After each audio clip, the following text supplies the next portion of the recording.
Welcome back, everybody, to another edition of the High School Blitz, brought to you by the Austin American-Statesman. Week 2 in the bag. I'm here with Thomas, I'm Rick, and let's talk a little bit about that. The second weekend of the year, it was, what did you learn? Hey, it was wild and woolly. We had some outstanding games. We had some crazy weather that caused a couple of cancellations and some other postponements. And really, what I learned is that weather had a major effect on certain teams like Hendrickson and Lake Travis.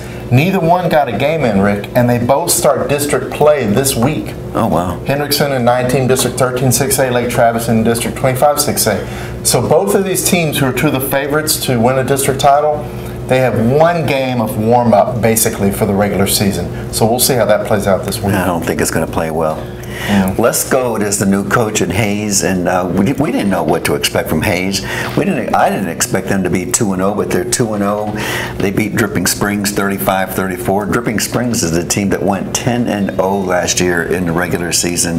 So Hayes is a team to be reckoned with. Is something that I learned this week. I'll tell you what. One more thing about Hayes. I was out at Dripping Springs talking with Coach Zimmerman last week, and he was really worried about that. He thought Hayes had a bunch of big physical kids that would really embrace Coach Gold's slot T offense, right. And I think we saw that Friday night. And the missed extra point was the difference there. Special teams?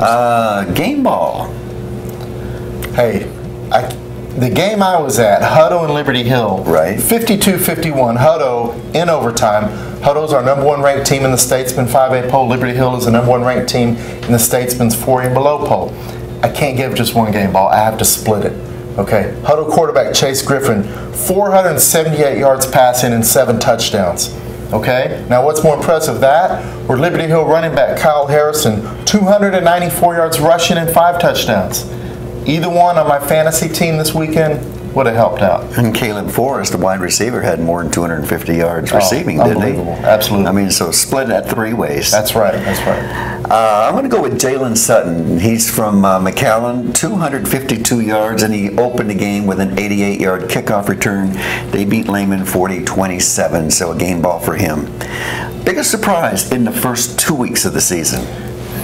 To me, it's Cedar Park. Now, they've played tough competition, a pair of good 6A teams, but for Cedar Park to be 0-2 is always surprising.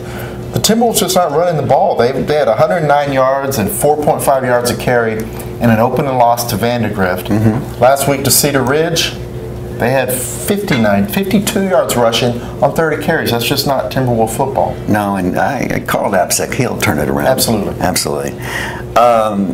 I'm going to go with Vandergrift. Vandergrift is 2-0. They were 0-2 at this time last year. But the way they're winning, the Vandergrift, when I think Vandergrift, I always think offense, offense, offense.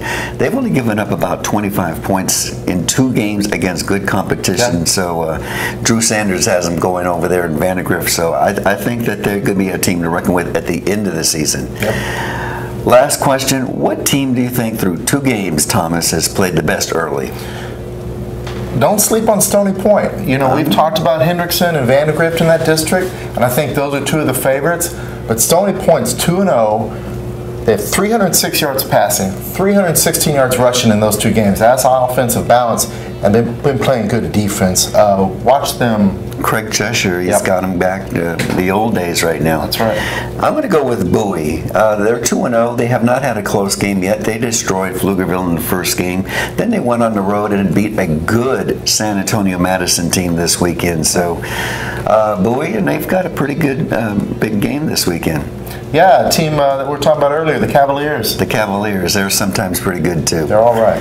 Well, that'll do us for this week, this edition of the High School Blitz. Join us later this week when we talk about that Bowie game against Lake Travis and others. So, as we like to say in the business, we hope your favorite team wins.